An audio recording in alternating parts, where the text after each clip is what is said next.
하나님의 말씀은 히브리서 3장 14절이 되겠습니다. 우리가 시작할 때에 확신한 것을 끝까지 견고히 잡고 있으면 그리스도와 함께 참여한 자가 되리라. 오늘 말씀 제목은 뿌리로 산다입니다. 나무가 오랜 세월 동안 열매를 맺으려면 태풍이나 모진, 비바람, 범통설한을 견디어 내야 됩니다. 제가 산에 가보니까 아름드리 나무가 쓰러져 있다. 저렇게 큰 나무가 어떻게 쓰러져 있지? 궁금해서 다가가 봤습니다. 키는 30-40m로 컸는데 뿌리가 약했습니다. 굵은 뿌리는 하나도 없고 가난한 뿌리만 무성하게 나 있었습니다. 조금 더 산을 올라가 보니까 바위 위에 멋진 소나무가 있었습니다. 소나무가 너무 멋있어서 가까이 다가가 보는데 뿌리가 다 겉으로 드러나 있었습니다. 뿌리의 길이가 10m가 넘을지 얼마가 될지 제가 예측할 수가 없을 정도로 아주 길고 멀리 뻗쳐 있는 걸 보았습니다. 사진을 연신 찍었습니다. 굵기도 엄청 굵었습니다. 등산객들이 그 뿌리를 밟고 올라가고 손으로 잡고 올라가도 끄떡없을 정도로 뿌리가 견고했고 나무는 멋있었습니다. 명품 소나무였습니다. 저는 그 소나무에게 말했습니다. 소나무야, 누가 너에게 100억을 준다 그래도 팔려가지 마라.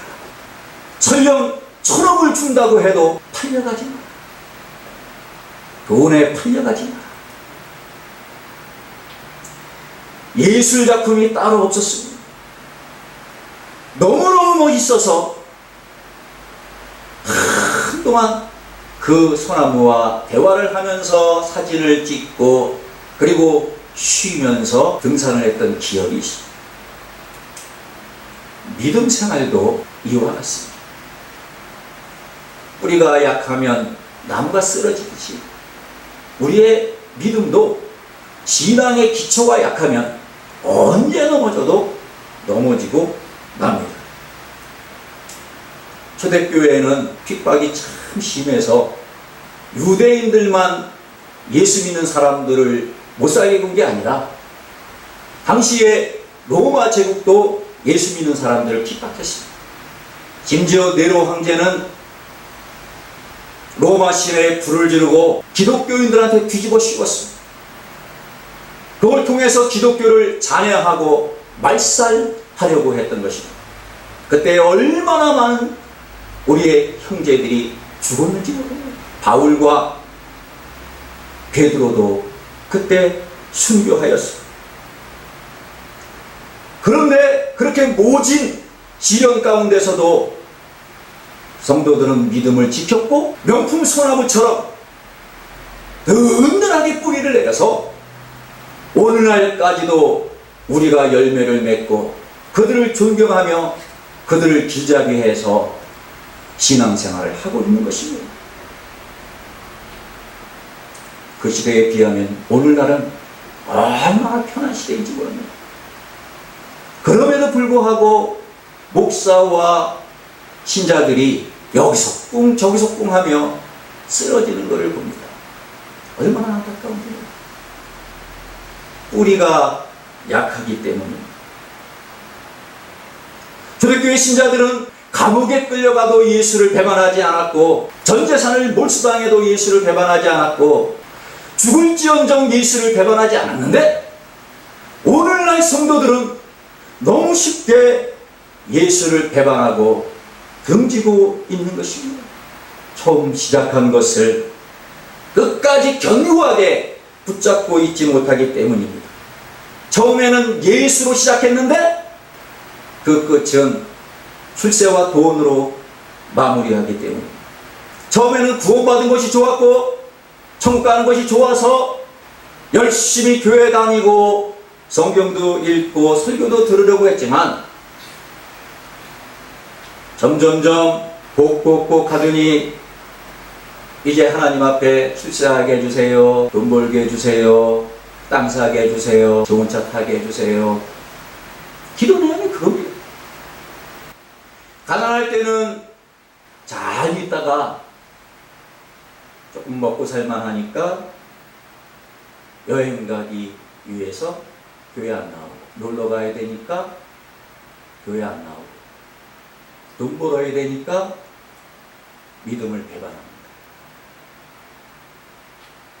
어느 누구도 돈을 신으로 섬긴다고 말하는 사람은 없습니다. 그런데 그들의 행동과 열매를 보면 그들이 지금 무엇을 섬기고 있는지가 드러납니다. 말로는 하나님을 섬긴다고 하는데 행동은 돈을 섬기고 있습니다. 말로는 하나님의 종이라고 하는데 행동은 돈의 종입니다. 말로는 하나님의 계명을 따라 산다고 말하지만 행동은 돈 버는 계명을 따라서 살고 있는 겁니다. 그러면 안 됩니다. 처음 시작한 것을 끝까지 견고하게 붙잡아서 열매를 맺고 그래야 그리스도와 함께 할 수 있는 것입니다. 그러려면 우리가 어떻게 해야 될까요? 첫째는 믿음의 기초를 다시 점검해야 합니다. 요한복음 3장 16절에 하나님이 세상을 이처럼 사랑하사 독생자를 주셨으니 이는 그를 믿는 자마다 멸망하지 않고 영생을 얻게 하려 하심이라 하셨고, 요한복음 1장 12절에 보면 영접하는 자 곧 그 이름을 믿는 자에게는 하나님의 자녀가 되는 권세를 주셨다 하셨고, 로마서 10장 13절에 보면 누구든지 주의 이름을 부르는 자는 구원을 얻으리라 하셨습니다. 우리의 구원은 하나님의 아들 예수를 믿고 영접을 하고 하나님의 아들 예수가 하나님이고 주님이다 라고 믿고 섬긴 것으로부터 비롯된 것입니다. 그러므로 믿음의 씨앗이 예수요, 그 뿌리가 예수인 것입니다. 믿음의 기초가 예수란 말입니다. 이것은 간단하지만 아주 중요한 문제입니다. 믿음은 예수로부터 시작해서 예수로 끝납니다. 시작도 예수요, 끝도 예수입니다. 예수가 내 죄를 담당해 주셨다. 그러므로 나는 죄사함을 받았고 사망에서 생명으로 옮겨지고 어둠에서 빛으로 옮겨지고 지옥의 형벌에서 건진받았다 라고 하는 이 사실, 이것이 흔들리면 안 됩니다.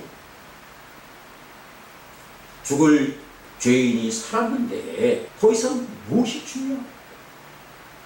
믿음의 근원이 흔들리면 안 됩니다. 시작은 예수인데 끝은 출세와 돈이 되면 안 됩니다. 시작이 예수면 끝도 예수여야 돼요. 처음과 끝이 동일해 예수로 시작해서 예수로 성장하고 예수로 열매를 맺어야 된다라고 하는 얘기입니다. 둘째는 그러면 이 뿌리를 어떻게 견고하게 할 수 있는가라고 하는 문제입니다. 이를 위해서 세 가지가 필요합니다. 첫째는 들어야 됩니다. 로마서 10장 17절에 보면 믿음은 들음에서 나니 들음은 그리스도의 말씀으로 말미암느니라 그랬습니다. 들어야 됩니다. 자꾸 들어야 됩니다. 스님 말씀을 들으면 연구를 하고 싶고, 수녀님 말씀을 들으면 성당 가고 싶고, 여호와 증인 말을 들으면 왕국회관 가고 싶고, 이단의 소리를 들으면 이단 따라가고 싶어지는 겁니다. 점쟁이 말을 들으면 점치고 싶어지는 겁니다. 요즘에 제가 좀 심각하게 보는 게 있습니다. SNS를 자주 하는데요.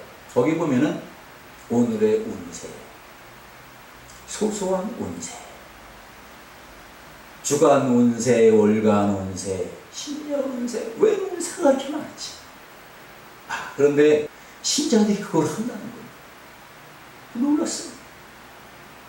심심풀이로 본대.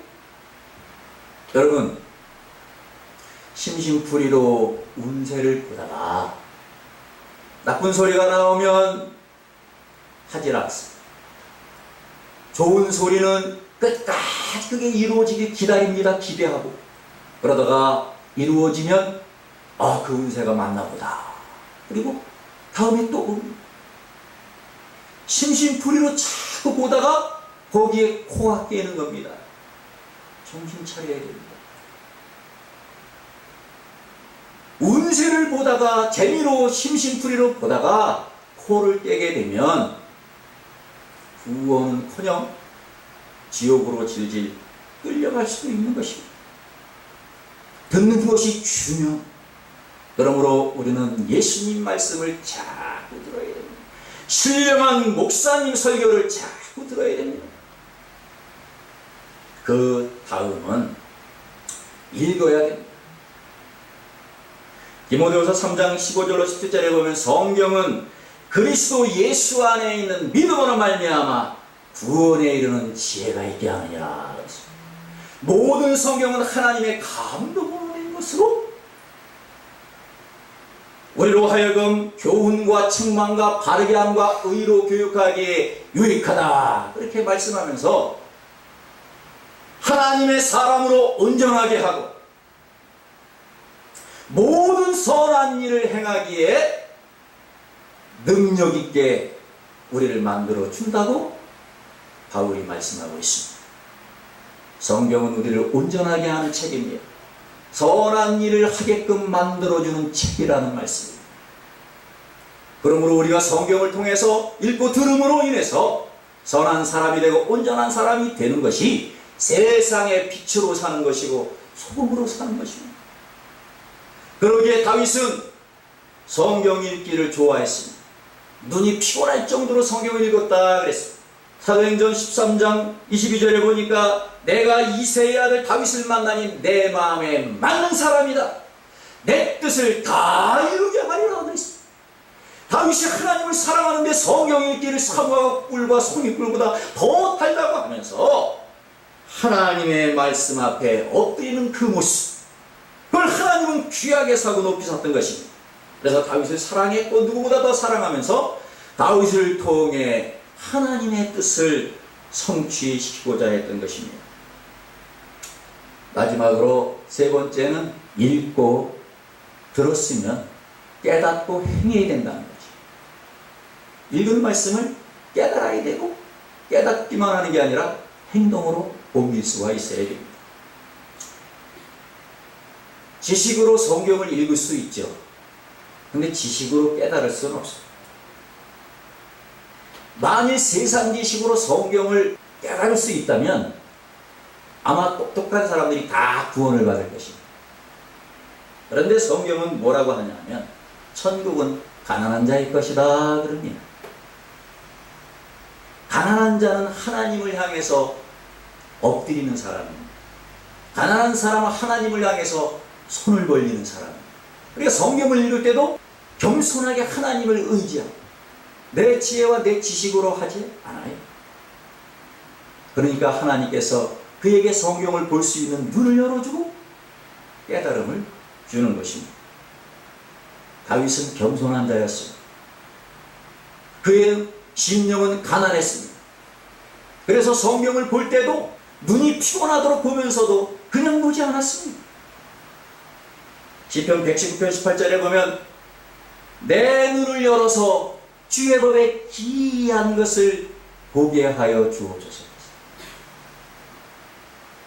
바울도 에베소서 1장 17절에 보니까 지혜와 계시의 영을 너희에게 주사 하나님을 알게 하시고 그렇게 기도하였습니다. 그러므로 사랑하는 여러분, 말씀을 깨닫게 하여 달라고 기도해야 해요. 다윗처럼 기도해야 돼요. 바울처럼 기도해야 돼요. 그래서 많은 말씀을 깨닫고 그 말씀으로 인해서 열매 맺으며 사셔야 돼요. 이제 말씀을 맺겠습니다. 우리가 힘들게 땅을 파고 바위를 뚫으면서 물과 영양분을 나무에 공급하는 것은 어떠한 시련이 와도 환난이 와도 쓰러지지 않고 든든하게 커서 많은 열매를 맺고자 하는 것. 제가 뿌리를 강조하는 이유도 세상 풍조에 휘말리지 말고 견고한 믿음으로 자라서 고난의 때를 이겨라 하는 것입니다. 주께서 여러분들을 복주고 복주시기를 주의 이름으로 축원합니다.